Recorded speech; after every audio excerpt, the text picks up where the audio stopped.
kí ni ìbálòpọ̀ ní ṣe ìyẹn ká bára wa sùn pẹ̀lú body physique wa pẹ̀lú bí Ọlọ́run ṣe dá wa ṣe hàn pé wọ́n á máa dáṣà kan wá ní àwọn ọmọ ìbò ṣe rí ìyá ó máa mọṣẹ́ ṣe ó máa mọ kó yẹn ó máa adult la pè ẹ̀yin children ẹjọ́ ẹ̀jẹ̀ ká lé wọn wọlé pé ọmọ yìí máa mọ kó dó ó máa ṣe báyìí ó máa ti gẹ̀ẹ́tì ẹ̀ but ibi tí èèyàn bá wá ti yẹ kó bá ẹṣin tó wá lọ ń bó kété ń bẹ̀ kí lèèyàn fẹ́ ṣe sí ṣó ní ṣe pẹ̀lú relationship. kò kí ṣe gbọ́ ọkùnrin lórí bẹ́ẹ̀ ọkùnrin ṣìṣì ló tún wà àwọn ọkùnrin kan wà wọ́n lè máa wo máa yẹn sí pé ọ̀gá iná wọ́n ti fojú bọ́ gbogbo ara ẹ̀ lẹ̀ ẹgẹ́ ẹ̀dì sí tó bá délé wọ́n lọ mẹ́sì bí wọ́n lọ máa ṣe sópì tó bá wọ́n máa jẹ máa ń gba sópì lórí ẹ̀ pé wọ́n ti dé nìyẹn wọ́n ti fílẹ̀ nìyẹn wọ́n ti bá sùn nìyẹn wọ́n ti fílẹ̀ nìyẹn wọ́n tẹ̀lé rí mọ́ ọ̀ lè bá sọ̀rọ̀ kan mọ́.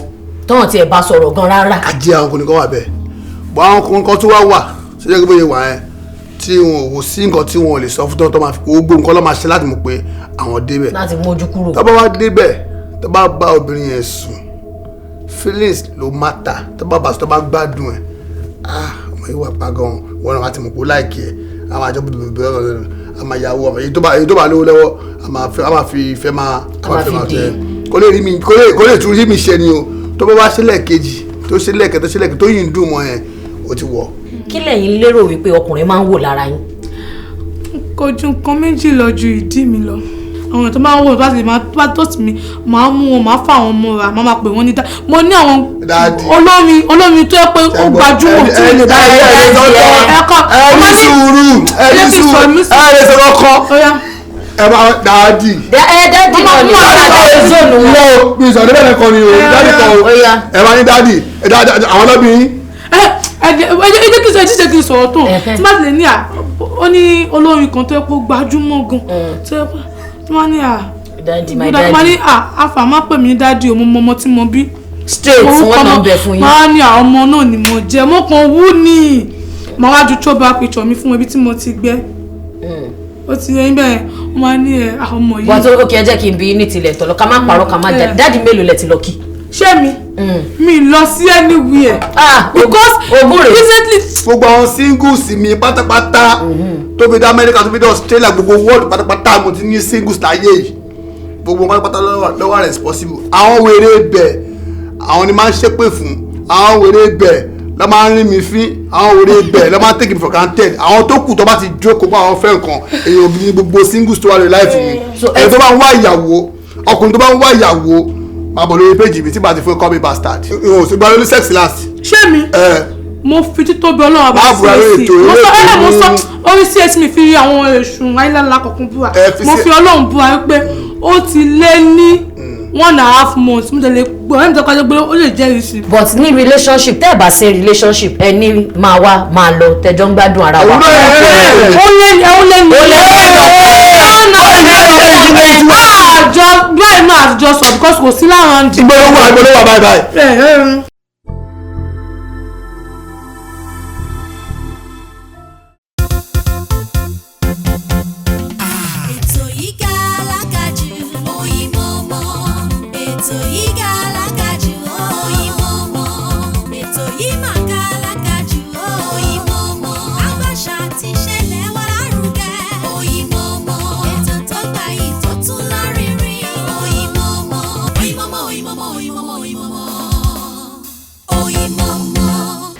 padà sórí ètò wa Oyinmomo náà lètò gẹ́gẹ́ bí mo ṣe sọ fún yín wípé lẹ́ni a máa kọ́ra wa nípa kí ni ọkùnrin fẹ́ kí gan lobìnrin fẹ́ gbà nítorí pé ìbáṣepọ̀ family unit is very important inú ẹbí láti máa ń lọ sínú àwùjọ charity begins from home tá bá ní agbe láti inú ẹbí náà láti máa sọ wípé òkè èèyàn kan dàgbàdàgbà ó di senator ó di minister ẹ̀gbọ́n èèyàn kan ni minister àbúrò èèyàn kan ni councillor àmọ́ kí ni relationship láàrin ẹbí one àti pé láàrin ọkùnrin àti obìnrin tá bá ti fẹ́ ṣe you know I'm saying jìgìjìgì gbangban ibo la tún mú lọ àwọn àlejò tí mo gbà lálejò lórí ètò lẹ́ni àwọn náà ni arákùnrin Kehinde Adams ẹ máa wò pé Kehinde Adams yes it's like Adams and Eve ẹ má lọ jìnnà Kehinde Adams tí mo sọ yìí àwọn náà la mọ̀ sí Lege Maimi aka Mr. Hookup aka Mr. Dedene aka everything you understand it àwọn ọmọ òkè kí ló ṣe dá mi go ó wú mi lórí because in the last 2-3 months I mean Mr. Lege has been everywhere. Wọ́n wà lórí ẹ̀rọ ayélujára tá a bá tan TV àwọn nípa bá ń gbọ́ rédíò àwọn náà ni kí ló ṣẹlẹ̀ wàhálà ṣe pọ̀ tó yìí. Àmọ́ Lege gan gbìyànjú láti sọ fún wa pé ẹ̀yin obìnrin orí yín gbọ́dọ̀ straight. Àwa gan dẹ̀ sọ pé ẹ̀yin ọkùnrin ẹ gbọ́dọ̀ gbọ́ tiwa. Òun náà la fi gbé arábìnrin ayé nítajú Idironke wá sórí ètò lẹ́ni. Ẹ káàbọ̀ sórí ètò wa sir àti ma. Ẹ káàbọ̀. Ẹ jẹ́ ká kọ́kọ́ bẹ̀rẹ̀ látọ̀dọ̀ yín á mọ̀ yín. Ẹni tí ò bá mọ̀ yín ò mọ̀ 1,000. Gbogbo ìfẹ́ tí ò bá mọ̀ yín ò mọ̀ $100. Nítorí lẹ́nu mọ́jọ́ mẹ́ta yìí ẹ ti make presence yín ẹ ti kìbọ̀ wá lára ẹ ti jábọ́ sílẹ̀ wá lára bí snow mo pé kí ló ṣẹlẹ̀ gangan. Àǹtí Ronke ṣe wà dáadáa. Mo wà okay ma. Mo rí pé ministry yẹn ń tẹ̀síwájú. Àpapọ̀ lẹ ti ń bọ̀ báyìí o ẹ lọ ṣe clearing and forwarding importer exporter. Ó dà ẹ jẹ́ ká tiẹ̀ kọ́kọ́ mọ̀ láti ọ̀dọ̀ yín báwo ni ẹ ṣe bẹ̀rẹ̀ skit tẹ́ ẹ ń ṣe tó fi di Idironke. Orúkọ Idironke àti school ni. Àti school ni. A jẹ́ pé bọ́lọ̀ ń ṣe dá packaging yẹn nìyẹn. Lecturer ló fún mi nígbà tí mo wá ìjọ yẹn ó ń kọ́ wa lọ́wọ́ so ó wá nawọ́ sí mi pé kí n dìde kí n dáhùn question mo ṣe wá dìde ṣáwá ní kí lórúkọ ẹ mo ní Idironke ó wá ní rárá mo ṣe mistake Idironke àtìgbà yẹn ní àwọn ọmọ school tí wọ́n ń gbọ́ Lẹ́gẹ̀ kílẹ̀ yìí rí sọ̀rọ̀ yìí torí lọ́wọ́ ọ̀dọ̀ àwọn aláṣọ ara. Ìjọba tó bá dìde máa mọ̀ bóyá Idironke àbí dìde kìnìún. Bóyá kan dìde. Tí wọ́n wá dìde máa mú bóyá Idironke àbí. Bóyá ẹ jẹ́ ká tiẹ̀ kọ́kọ́ ṣe báyìí ká lè tiẹ̀ gbọ́ láti ẹnu umpire wa ká ní àwọn ló fẹ́ dájọ́ ẹ fi style scope ẹ fi dìde ẹ yípo ká tiẹ̀ mọ n tó wà ń bẹ lóòótọ́. She has Bumbum. She has Bumbum. Sorry for the bad English, but she has Bumbum. Ẹ rí i pé ó kún síbẹ̀. Ẹ dúró ẹjẹ̀ ń béèrè lọ́wọ́ is it very natural or ẹ tún enhance it? Very natural. Very natural. Ó dà a fẹ́ sọ̀rọ̀ pé kí lọkùnrin fẹ́ because ẹni tó bá rí yín báyìí ẹ jojú ń gbèsè lóòótọ́ Arsenal wà ń bẹ Barca wà ń bẹ ẹ mọ̀ all round network ni kí lẹ́yìn ọkùnrin wà. Wọ́n lọ́rọ̀ tó pọ̀ tí mo fẹ́ sọ sẹ́rí oríṣiríṣi ọkùnrin ló wà anybody there dey taste titi ẹ èmi sì mo lè lọ ọmọ pupa kọjá pé mo pupa ní taste mi tí bá lọ́mọ dúdú ó lè jẹ́ ọmọ dúdú ní taste tèmi àbíkọ́ ẹgbẹ́ obìnrin tó bá nídìí which is Bumbum tó bá ní taste ọkùnrin mi òbẹ́ mi ṣe wà yẹn sí mo like kóbìnrin pupa kó yẹ fine àbí kó ga níwọ̀nba ẹgẹ́ ní sí but tí wọ́n máa nídìí jù tèmi náà ó máa ń dín nǹkan mi fèmí ni because issue ló máa jẹ́ fún mi tí bá tèmi àti ìyá mi bá rìn títì ọmọ máa pẹ́ ọmọ àwọn ojú mọ̀ kò dẹ́ pè mí dé máa ń jealous. Ìyẹn ni pé ó possible kẹ́ ẹ jà. Àlejò tó bá yẹ kóbìnrin wá jẹ tó yẹ pé ó ní àmójúmúkúrò tó yẹ pé ó ní ìtẹ́lọ́rùn tóbìnrin bá ní ìtẹ́lọ́rùn tó ní gbogbo nǹkan tóbìnrin tó bóyá wọ́n ìbọn yìí nìyí tó pọ̀ gbogbo ẹ̀ tẹ́bí ti wà tó sẹ̀ tó níwájú tó lẹ́yìn yìí tó bá yẹ kó mo ní pé ó dẹ̀ ní ìtẹ́lọ́rùn nǹkan tí mo fún kò kì í ṣe báyìí kò kì í ṣojú méjì máa lọ fún. But nǹkan tẹ̀yìn sọ nísìnyí pé akọ̀jẹ́ pé bóyá obìnrin ṣé ẹ̀ kí ń wo ìwà tabatẹ̀ ní àwo beauty àwo packaging ṣe wọ́n pé ìyẹn external nìyẹn tábà ní ká wo ìwà pé obìnrin mi ò ní wà ó lè fine lójú lóòótọ́. obj lẹ́yìn béèrè yẹn mọ̀ pé obj wà practical wa. obj lè wà pọ̀ báwo la ti fẹ́ sọ̀fẹ̀. ṣe practical àwọn ni structure obìnrin obj ní ìwà ó ti yẹ yín tí obìnrin bá dára tí ó bá níwà mi lè fi tẹ́ nǹkan bọ̀ fẹ́ ṣe ti yín sìn tí obìnrin bá dára tóbìnrin ò bá dára tó bá níwà mo lè fi 1 billion fẹ́. ìyẹn ni pé ẹ lè ṣe plastic surgery fún yes torí pé kí ni mo tẹ̀lé ṣe sọ́rí fún obìnrin náà bọ́lá ṣe dá ẹ ló máa ṣe wà ara tẹ́ lọ́rùn náà ni ṣó ti yé yín bọ́ ṣe wà yìí bọ́ ṣe dá tó tí wọ́n bá níwà ọlọ́run wọn ti pé àwọn bọ́ ṣe wà yìí tó bá kú díẹ̀ káàtó tí wọ́n níwà èmi ò lè fẹ́ wọn ẹ má bínú mo kàn sọ ó ti yé yín. ẹ jẹ́ ká wo látọ̀dọ̀ yín mo mọ̀ pé àwọn tó máa ń bá yín fẹ́ bá yín dọ̀rẹ́ kí lẹ̀yin lérò wípé ọkùnrin máa ń wò lára yín. kò ju nǹkan méjì lọ ju ìdí mi lọ. ìdí yẹn náà ni ìdí ni o asset ń wà mú.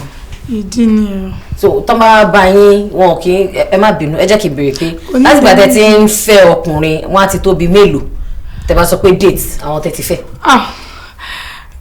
dóyè tí èèyàn kan tí mo fẹ́ kí n tún kó on school so ìgbà tí mo dẹ̀ wá sí Èkó ó jẹ́ ọmọ ìlú mi lọ́hùn ọmọ Oǹdó so bí àwọn ọ̀rẹ́ wa kọ pé mo ṣe wá sí Èkó yẹn pé kó ra mójú kúrò pé ó dẹ̀ lọ tiẹ̀ bọ̀ èèyàn kan tí mo tún wá fẹ́ lẹ́yìn ẹ̀ tó jẹ́ pé ìyẹn ń tiẹ̀ mímọ̀ kan tó ṣe ju nǹkan méjì náà ni pé mo máa pé àwọn èèyàn ó ní àwọn ọ̀rẹ́ wọn máa sọ pé òun nìkan ò lè dá nìkan fẹ́ mi so mo kàn wọ́n pé kì í ṣe mi nìkan máa kọ́ nídìí àwọn tó dẹ̀ nídìí bí wọ́n kẹ́ Odùsànyà àwọn kankan wọ́n lọ́kọ̀ wọ́n dẹ̀ ní kinní so kí wàá ní ti tèmi.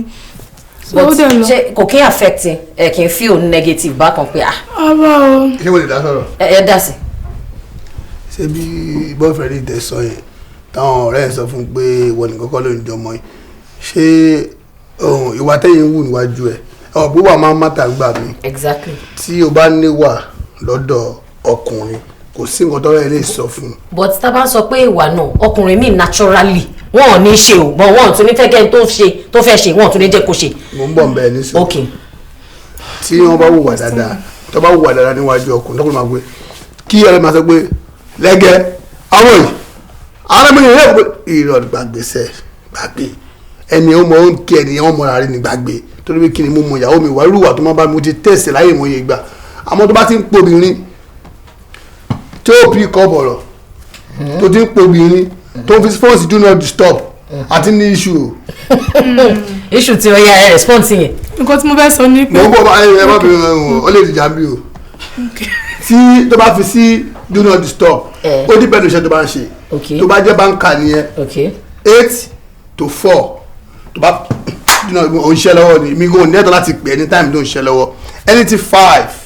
ó yẹ kó ti lè gbọ́ tèmi. tó bá tó wá ṣe dọ́gàn o tún lè ní dílé bí a pé o ti balance inú báńkì wọ́n á fún ẹ di 6 yẹn wọ́n á ti wà lọ́nà lé báńkì wọ́n á ti lé yín bọ́tà so tó bá pè é gbẹ́dẹ̀ tó wà nínú disturb o ti ń bá nǹkan méjì tó bá sọ pé o gbàgbé lẹ́nìí o gbọ́dọ̀ gbàgbé jọ́ kejì a máa ti jà láyé mo ye ìgbà lórí mátà yẹn pàtó pa nǹkan tó kọ́ mi ò fẹ́ lé léyìí tó ti dá fún mi padà sí àbí kò fi pẹ́ sí nǹkan ti silent tó bá ti mọ̀ kó tó bá ti tán ọkọ̀ ẹ̀ máa pẹ́ gbà bébí mo lè ti dé mo lọ. at least wàá máa retí pé o ti tó time bẹ́ẹ̀ ni. but tí o bá ti ṣe gbogbo yẹn ó ti di pé fóònù all the time do not disturb. àbò lọ vg. ò jẹ́ ti ẹ̀kọ́ òṣìṣẹ́ báǹkì òun tajà ní òní fóònù wa do not disturb ó ta ọjà olóhùn tàfi tó bá sọ pé fóònù wa do not disturb a máa ní issue.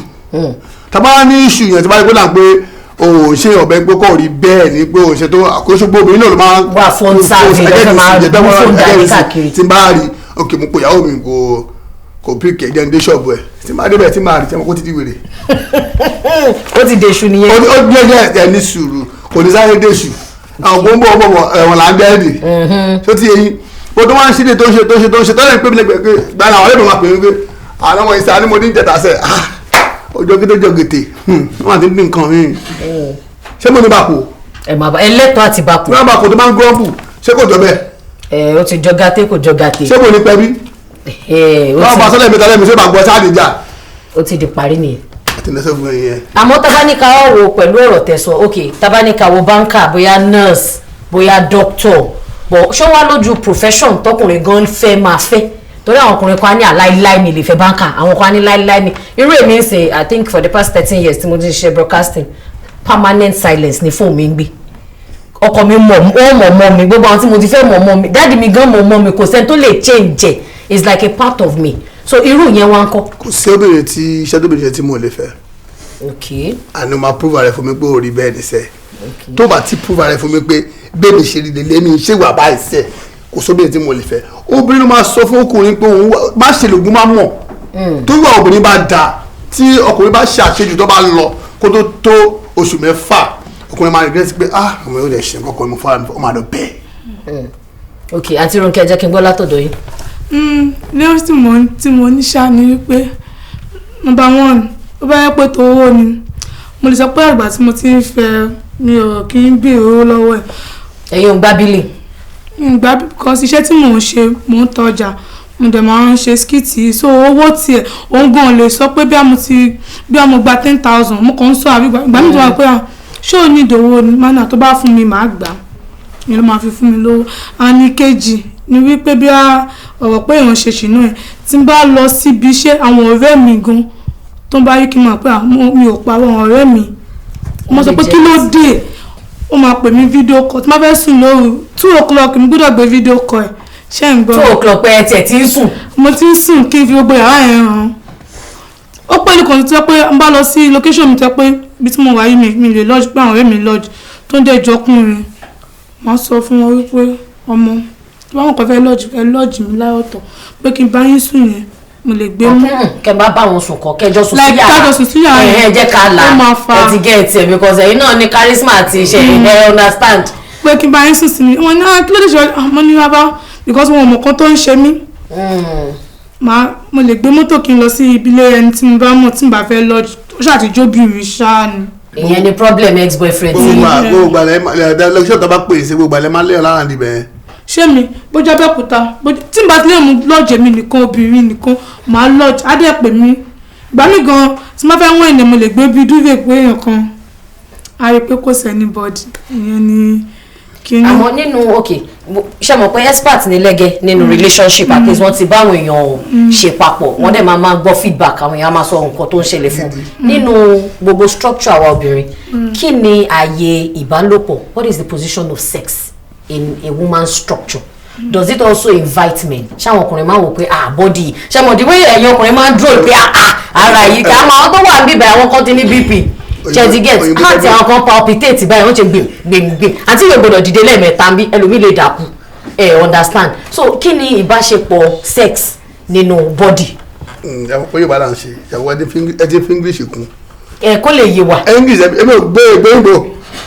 ìrẹ̀lẹ̀ ni mo ṣe fẹ́ ẹ sọ ní Yorùbá Yorùbá ẹwẹ́. ok nǹkan tí mo sọ ni pé kí ni ìbáṣepọ̀ ìbálòpọ̀ kí ni ìbálòpọ̀ ní í ṣe ìyẹn ká bára wa sùn pẹ̀lú body physique wa pẹ̀lú bí Ọlọ́run ṣe dá wa ṣe àwọn pé wọ́n á máa dáṣà kan wá ní àwọn ọmọ ìbò ṣe rí ìyá ó máa mọṣẹ́ ṣe ó máa mọ kó yẹn ó máa adult la pè ẹ̀yìn ṣídùú ẹ̀jọ̀ ẹ̀jẹ̀ ká lé wọn wọlé pé ọmọ yìí máa mọ kó dó ó máa ṣe báyìí ó máa ti gẹ̀ẹ́tì ẹ̀ but ibi tí èèyàn bá wá ti yẹ kó bá ẹṣin tó wá lọ ń bó kété ń bẹ̀ kí lèèyàn fẹ́ ṣe sí ṣó ní ṣe pẹ̀lú relationship.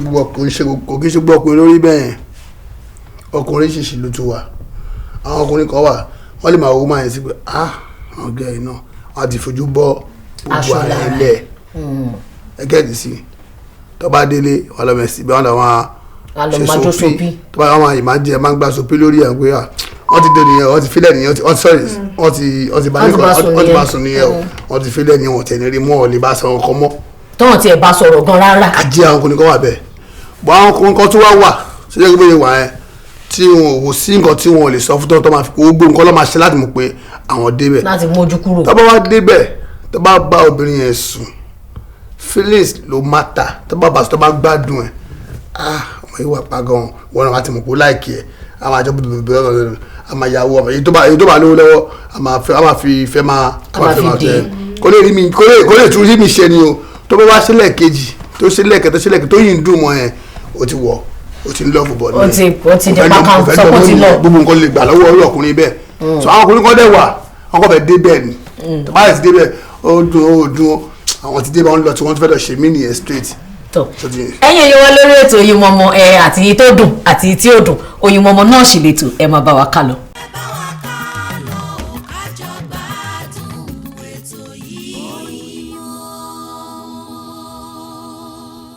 orúkọ tèmi ni Yomi Fábíyì kò yí padà kò dẹ̀ ní yí padà ẹ̀yin tèmi Oyinmomo ni o ẹ máa wo Oyinmomo TV lórí African Magic Yorùbá Oyinmomo ni jọ̀ọ́.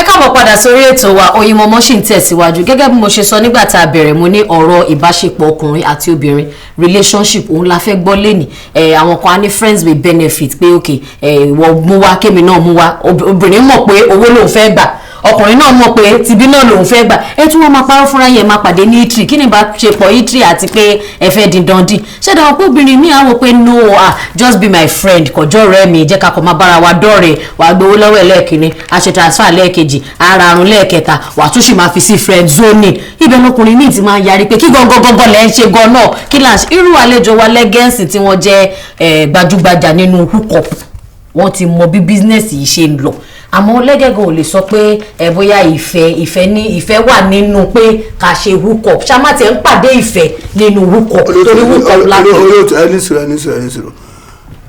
ẹ bá ń sọ̀rọ̀ nípa Hookup mi àwọn èèyàn bí pé Hookup bẹ́ẹ̀bi one night ni o ṣe one night lọ́dọ̀ títí wa we call our own program serious relationship matchmaking serious relationship matchmaking but àwọn ọmọ òwúrọ̀ kan wà tí bá wà lórí life àwọn nìkan tẹ̀ ń sọ àwọn ọmọ hookup yẹn wọ́n máa ń gbọ́ sórí comment section báyìí ni ẹ máa gbọ́ kọ́ tó máa ń lò wá ní Lege why please call me now Lege is not fair irọ́ ọlọ́pàá o bọ́yẹ̀ sọ ẹ̀rọ tí mo kọ́ àwọn kan náà wà àwọn ọlọ́dẹ àwọn ọkùnrin káwọn náà ṣọ́gbà Lege ọ̀pọ̀ ọmọ ìṣá wọ́n sì mọ̀ wáyé masai pé òun gba baby what's up how are you kò tí èyí o lè pàdé olè ní o amúrọ̀bà làwọn ọmọ gẹ̀yẹn o obìnrin ọkùnrin tó fẹ́ lọ bá náà amúrọ̀bà làwọn náà àwọn náà ní àwọn single lòun kí náà gbà wá ní irọ́ òun fẹ́ sí relationship alpha tí ẹ bá sọ wà lọ́wọ́ page yẹ ọkùnrin àwọn àdìpẹ́ ilé ìkẹ́ ilé ìṣọmọ gidi àwọn àdìrọ̀ gbé alpha they just be friend yẹ come and see me tó bá yíra àwọn tán ní ọ̀gẹ̀dẹ̀ kan ikọ̀ máa ṣe kọ́ bá lè ṣẹlẹ̀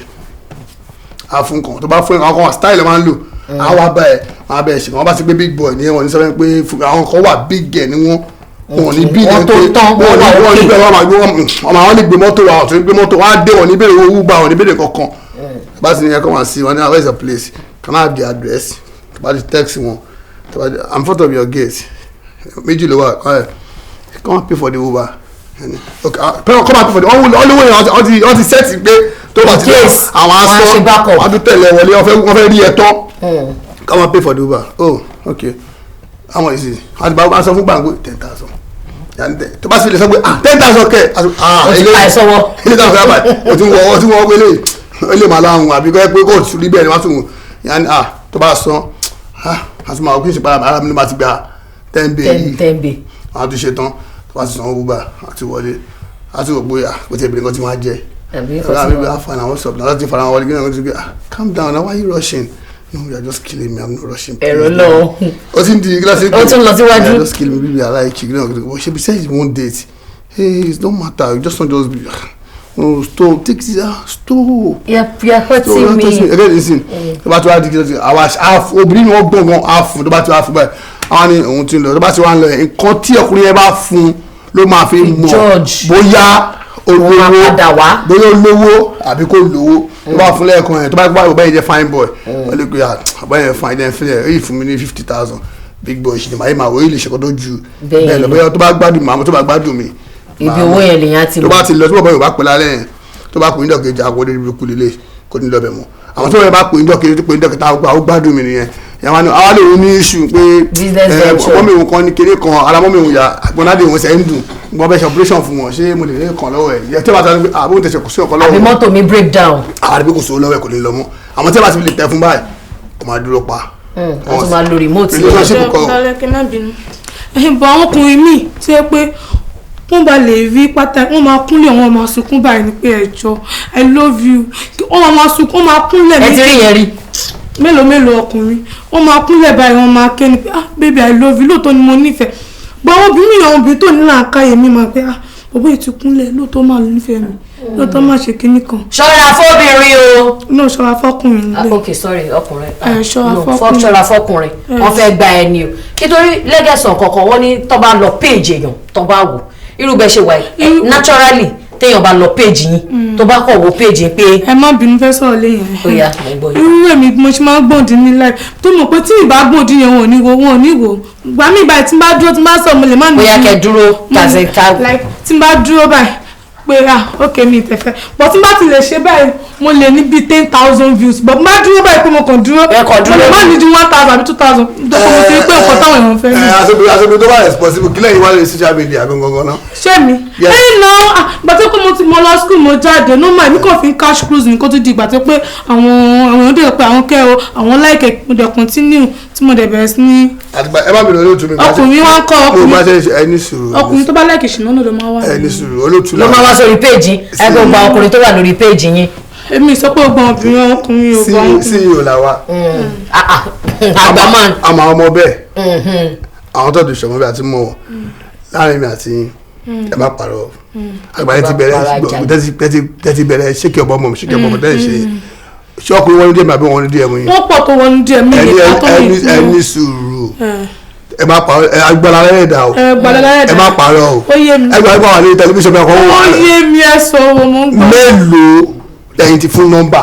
ṣé mi tó bá wọ́n máa ń béèrè pé àwọn fẹ́ ṣe advert nígbà mi màá dẹ̀ fún wọn ìmí ìkẹlẹ lẹ́yìn ó kò máa ní send your account number ta ni owó ọ̀hún má dẹ̀ send account ó dẹ̀ máa send o láì tí sọ anything. láàrin mi àti ní sùúrù àti mbọ láàrin mi àti tó bá ní kẹ́ send account number tèmi fún 1 million tẹ́lẹ̀ fún 1 million tẹ́bí ẹ̀kọ́ bí márùn fún 1 million láàrin mi àti ẹ má fẹ́. ìpawọ́ ọlọ́run wọn bẹ̀rẹ̀. ṣé ẹ máa mẹ́rin kan máa lé mẹ́rin tó kù máa lọ ni.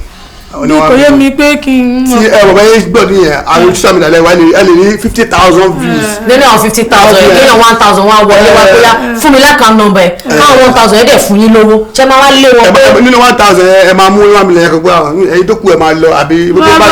bàbá o mi kì í ṣe nǹkan bẹ́ẹ̀ o tó bá tó wá toast mi bẹ́ẹ̀ mi ṣe máa ń ṣe àwọn tó máa ń wò láti máa toast mi máa mú wọn máa fà wọn mọ́ra máa máa pè wọ́n ní mo ní àwọn olórin tó yẹ pé ó gbajúmọ̀ tí ó lè bá ẹ̀kọ́ ẹni sùúrù ẹni sọ̀rọ̀ kọ́ ẹ máa dáàdì. dáàdì náà ní ọ̀rọ̀ lọ bí ìsọ̀rọ̀ bẹ́ẹ̀ kọ́ ni o dáàdì kọ́ o ẹ máa ní dáàdì àwọn ọlọ́bìnrin. ẹ jẹ́ kí n sọ̀rọ̀ tó tí bá ti lè ní ó ní olórin kan tó yẹ pé ó gbajúmọ̀ gan tó yẹ pé tí wọ́n ní daddy my daddy wọ́n ní afa má pè mí daddy ọmọ tí mo bí straight wọ́n máa ń bẹ̀ fún yín. wọ́n á ní ọmọ náà ni mo jẹ́ mo kàn wú ni mo wá ju tróba picture mi fún ibi tí mo ti gbẹ́ ó ti yẹ bẹ́ẹ̀ wọ́n máa ní ọmọ yìí. wọ́n tó ó kí ẹ jẹ́ kí n bí ní tilẹ̀ tọ̀lọ̀ ká má parọ́ ká má jà dáàdì mélòó lẹ ti lọ kí. ṣé mi lọ sí anywhere because recently yìí kò tí jọ̀wọ́ ni mo ṣe rí ẹ kò tí pé 1 month bí a 2 months tẹ́lẹ̀ àti boyfriend mi takùnjà tàti jà mí ò gbà olóòtú bó ń fẹ́ ráyè. olóòtú bá yẹn ṣe kí ni ìsìn àwọn tábà ti ṣe kí ni tábà ti lọ tiwa tábà ti ń ṣú ẹ àwọn táàgì mi. wọ́n sọ. ẹni ẹ má bínú wọ́n máa táàgì mi wọ́n ní má táàgì wọ́n máa táàgì mi as a CEO bu single Hookup olóòtú mo ń gbọ́ yín ẹ má bínú fẹ́ bínú kọ́sọ̀ pọ̀ lọ́wọ́ ẹ má bínú ẹ jọ gbọ́lẹ́ dis virgin. 200 level first semester. ọmọ ọdún mélòó ní gbà yẹn. ṣé ń gbà yẹn mo ti wà ní bíi 24. ọmọ ọdún mélòó ní báyìí sí. mi lè sọ èjì mi mọ́ but at least 24 yẹn bí bóyá bí 5, 6, 10 years between 10 years ti kọjá lórí ẹ kò tí ì tó bẹ́ẹ̀ ó dáa. èmi lè sọ èjì mi 38 years ni mi ẹ tó bá jẹ famous tó bá jẹ tó lórúkọ kò jẹ́ kí jẹ ilé ìbálẹ́rù láti sọ. ṣe ọ̀pẹ́ ń gbà mí torí tó bá fẹ́ ṣe birthday 25 kẹ́lí dá sí ọdọọdún làwọn obìnrin ṣe 25 ẹ ti gẹ̀ẹ́tì ẹ jẹ́ ká fílẹ̀. ok asibasi disvirgin boyfriend mi lẹ́sìn ni tàbí disvirgin yẹn. mo sọ fún yín boyfriend mi láti ilé náà ni. ẹyọ kan. tí mò ń fẹ́ láti ilé. dẹ́sí disvirgin ẹyọ kan lẹ fẹ́. no ọlọkùnrin bíi ti bó mi sọ pé mo máa ń dókòó ẹ jẹ́ kí n sọ̀rọ̀. ó yá mo ń gbọ́ yín. ẹni sọ wọ́n fẹ́ explain. ẹ jẹ́ kí n sọ̀rọ̀. ẹ máa kọ̀tí sí gbọ̀ngàn tó fẹ́ gbọ́. question àwọn olóko. ẹ fi close ẹyan. lẹ́yìn ìgbà tí mo fi tájọ jà tó wà nílé ẹ̀nà mo tún fẹ́ràn tó pé mọ̀ pé bí eléyìí àwọn ọkùnrin kankan wà bọ̀yì tí mo tún wá tí mo sọ pé àṣẹ breakup yìí ìyẹn gan mo lè kà sí pé àjọ date tó jẹ́ méjì. bọ̀yì tó kọ̀ wà ní àárín yẹn kọjọ máa ń. yìí tó wà ẹni sùúrù bí aka yìí tó wà mi ò àwọn body count mi. body count sọ̀rọ̀ body count ọjọ́ tó bá wù yín ẹgbàá láago ọjọ́ tó bá wù yín náà. ìjọ tó bá wù mí. ok bedmate ẹni bedmate. olówó láàrin first boyfriend. báwa ní relationship mi èyí tí mo fẹ́ kò gba wèrè ó máa ń ṣọ́ mi. mélòó lẹ ti fẹ́ lábàtí disvirgin.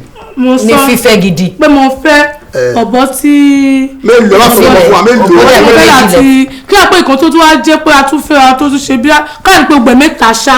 mẹ́ta láti gbà tẹ̀ ti disvirgin. ọkùnrin mẹ́ta lẹ ti bá sùn. báwo mi sọ pé ọkùnrin mẹ́ta ni mo ti bá sọ ẹjẹ́ pé sọ body count mo ṣe kò lè ju àwọn mẹ́rin tá ti jọ fẹ́ra ẹ mọ̀ kò lè sí ní fẹ́ pé a máa dúró àwa náà ni. pọ́kò tí mo wọ́n ní kan tó yẹ pé service me I service you. ní ọkọ̀ máa ń wá ni. ó kọ̀ máa ń wọlé jáde. lórí fi pé mẹ́rin. ọ̀dọ̀ wọn fẹ́ sọ pé individual. ẹ má bìnrin yẹn sì wá sí báyìí ọ̀yẹ́ sọ yẹn sì wà báyìí. pé ìyẹn sì wà kí n bá yẹn jà. àwọn àjọ ṣé pé ìtúnyìí tàn sọ. ẹ̀yẹ dáhùn sọ tẹ́kọ̀ máa kàn wá ẹ̀ wá. bàbá o ẹ kì í sọ fẹ́ jọ ṣe rí láwọn relationship. ẹ kì í double date. mẹ́ẹ̀dì yẹn kò kì í sí fún mi but tẹ bá rí àwọn nǹkan tí máa ń sọ bí máa ń sọ ọkọ àtòbọ̀n àwọn ó ti dọmọ yìí pa but tó bá súnmọ́ mi tó bá súnmọ́ mi. ọmọ pé kì í ṣèyàn bẹ́ẹ̀. tó bá súnmọ́ mi ìgbà mi gan ọ̀sẹ̀ ó ní ẹ̀gbọ́n kan sí lábọ́ ṣe kó máa wà lọ́dọ̀ wọn ní ìgbà mi mo lè lo 1 month wọ́n máa ní ọmọ yìí kí ló ṣe ẹ̀ ṣé àbí òun wá ń la ẹmọ́ lé mi ni màá ní àrárá o mo kàn feel like ni. so ẹ bá mi ṣe ẹ tàtú. mi yà tàtú ṣe fẹ́ wò ní mi yà tàtú. bóyá tí wọ́n fẹ́ wò ó bíi ti báwo ẹ lè máa wò bóyá tí lẹ́gẹ́ bá ní tó bá ní serious relationship fún yín no tó bá léèyàn fún yín. no kò single are you single. mo single báyìí. ọlọ́wọ́ single báyìí. ọmọ single ni ọ̀hún sí relationship àwọn náà ṣe bí ìṣọmọdé ẹ̀ lè máa tó ẹ̀ ní sùúrù wọ́n ní sùúrù jàre ọ̀rẹ́ wọ́n tó pàṣẹ gbọ́ single lọ́sọ̀mọ́ single báyìí o ẹ̀yọ́ tó yọ wọ́n single. ẹni tí mo single láti mo tàbí tí a single ṣe single yìí. ṣùgbọ́n ní sex last. ṣé mi mo fi títóbi ọlọ́wọ́ bá sí ẹ̀sìn mo sọ orí sí ẹ̀sìn mi fi àwọn èṣù ayélujára kọ̀ọ̀kan búra mo fi ọlọ́run búra pé ó ti lé ní 1.5 months mo tẹ̀lé gbọ́ ẹni tó kájọ pé ó lè jẹ́rìí sí. tó bá fẹ́ ní kọ̀pọ̀ ọ̀rẹ́ máa wà bẹ́ẹ̀. bọ̀rẹ́ mi bá lọ olóńgbò bá bàtà náà ọ̀làjọ́ jáde lájọ́ máa ń dágbére fún tẹ́ bá fẹ́ lọ ṣe. ọlọ́sí èkó sẹ̀rẹ̀ àwọn tó wà dáadáa ibi ìbàyí kan ló yẹ kájọ wà bọ̀ mò ń lọ sógbómọ̀ ìṣọ̀fẹ́ lọ yàṣẹ́ so kò ní time. but ní relationship tẹ́ ẹ̀ bá ṣe relationship ẹ ní máa wá máa lọ tẹjọ́ ń gbádùn ara wa. ó lé ní àjọ bẹ́ẹ̀ náà àtijọ́ sọ because kò sí láwọn ọ̀dì. ìgbòho wà báyìí. ṣé kò sí nàìjíríà ní àdúgbò wọn. ibi tó wà lójú yìí. olóòtú ilẹ̀ ta ló wọ́n ṣàyè bẹ̀. olóòtú sẹ́yìn kò sáà tó ẹ má máa ṣe bẹ́ẹ̀ má máa ṣe bẹ́ẹ̀ bí lẹ́ẹ̀kẹ́ náà wọ́n kò náà lè ṣe bẹ́ẹ̀ ṣe bẹ́ẹ̀ náà. I was speaking English. ẹ tiẹ̀ dúró náà ẹ jẹ́ ká as president singles as serious single and searching relationship. ẹni sùn bẹ́ẹ̀ bẹ̀rẹ̀ kọ́ lọ́wọ́ wọn ẹ̀ ń follow mi. mo follow yẹn ti block mi. mo ti block yín. ẹ block mi ìjọ yẹn. olóòtú ẹ̀kọ́ ti fojú mímu wọn.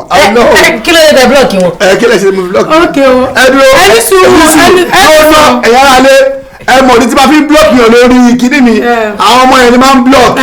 àwọn ọmọ yẹn sáwọn ọmọ yẹn o mo yàtọ̀ sáwọn ọmọ yẹn ẹ kì í sọ̀rọ̀ èmi ó ní ọ̀rẹ́ mi kan tí ó pé lẹ́gẹ́gbẹ́ ṣe pé mi dẹ̀ pé iṣẹ́ yẹn lọ gan lèmi náà fẹ́ ṣe pé àpé tí n bá ti ń ta wọn bẹ́ẹ̀ yẹn káwọn náà gbé mi ṣe pé kájọ wọn máa ń gbé kẹrẹ gbọ́dọ̀ yín ṣe pé ó dà pé mo yẹ wọlé báyìí are you single mo ní I am single ó wá ní single kí ló tí mo rẹ́rìn ó bí ẹ ti gbàdé ní kíní kan kí tún ní rẹ́pì wá sí rẹ́kọ́ọ̀dù ó ní ṣé kí n ṣe blọọkì wẹ̀ ara mo yẹ blọọkì mi ni ó tún kọ́tà kẹfà ni. ẹ ò lè jẹ nítorí mo wà intelligent mo gbọ́n mo kàn tó orí mi jí pépé ẹ̀ẹ́dẹ́ bá mú mi ṣeré mo mọ̀ yìí ẹ̀ẹ́dẹ́ fẹ́ gbọ́kọ́ mo mọ̀ yìí ẹ̀ẹ́dẹ́ wáyà wá mo mọ̀ yìí anyway ẹ ti rí sí àwọn ẹ ní sùúrù pé wéè wá yìí ìrọ̀lẹ́ mo pa mo mọ̀ dáadáa ẹ gẹ́gẹ́ sí skit ló máa ń ṣe ṣẹlẹ̀ bóyá ìwà yìí tẹ́bàdé wo skit ẹ̀ ó máa ń ṣe nǹkan tó yẹ pé ó wà unique lórí social media lórí page ẹ̀ kò ń ṣe ọmọ kọ́ mọ́ nǹkan ọmọ ti sí bẹ́ẹ̀ mi fẹ́ mú lẹ̀ mi. ẹ fẹ́ mú ṣíkù. mo á rí i pé bóyá sáwọn yẹn náà ó yí o pé. bọ̀ ṣé ẹ̀yin ò tiẹ̀ tí ì rò wípé bóyá ẹ fẹ́ ta sí lẹ́gẹ́ àsìpà pé kò sí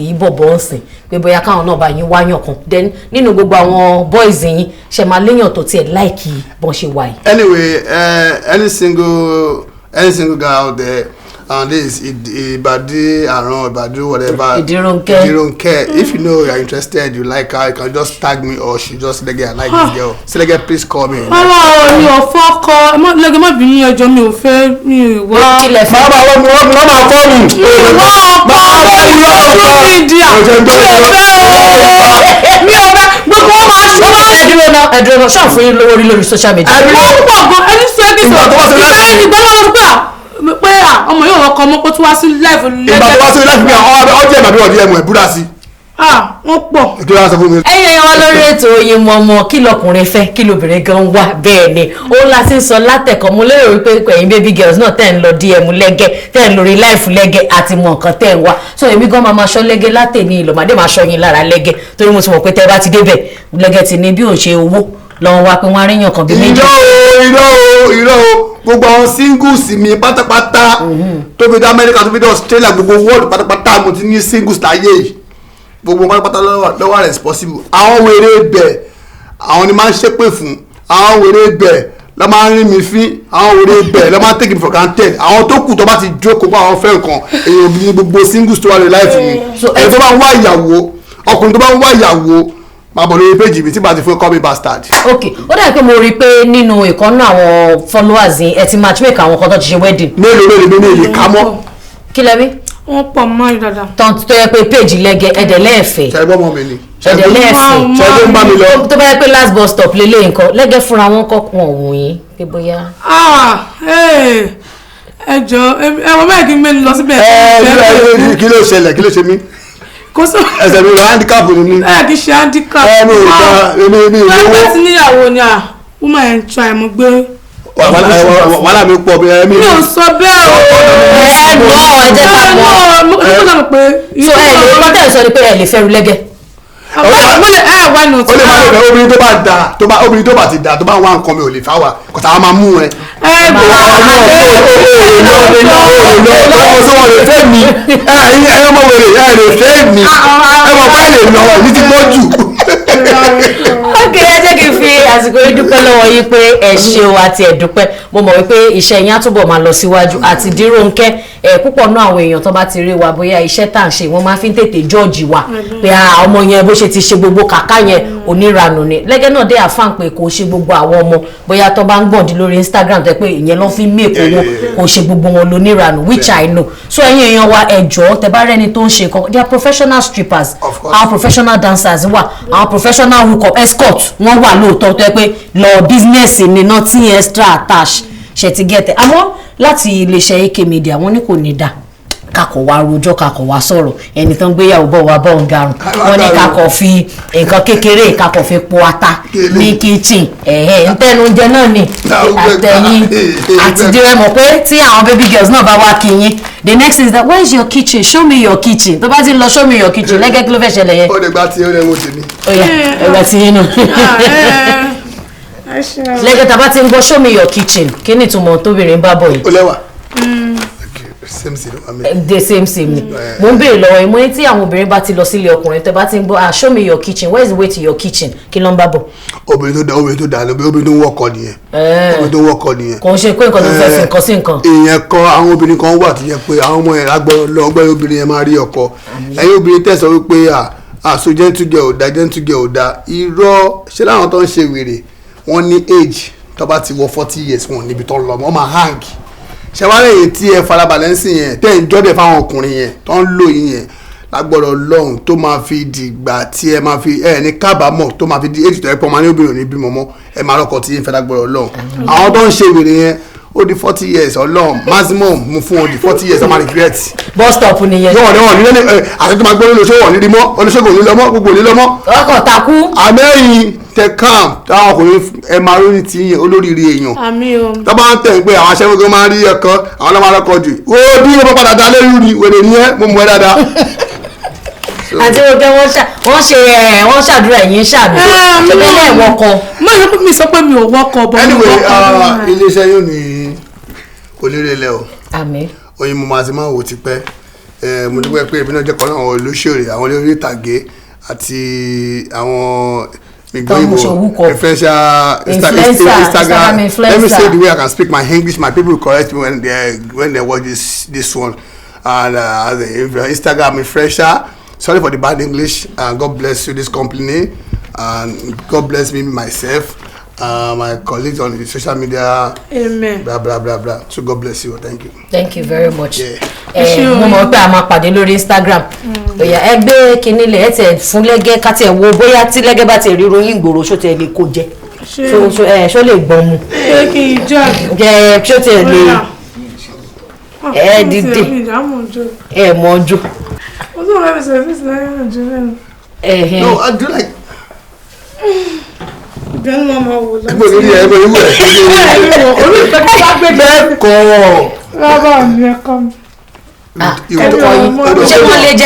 you turn around. Okay. Turn around. Let me do it for you. Turn around.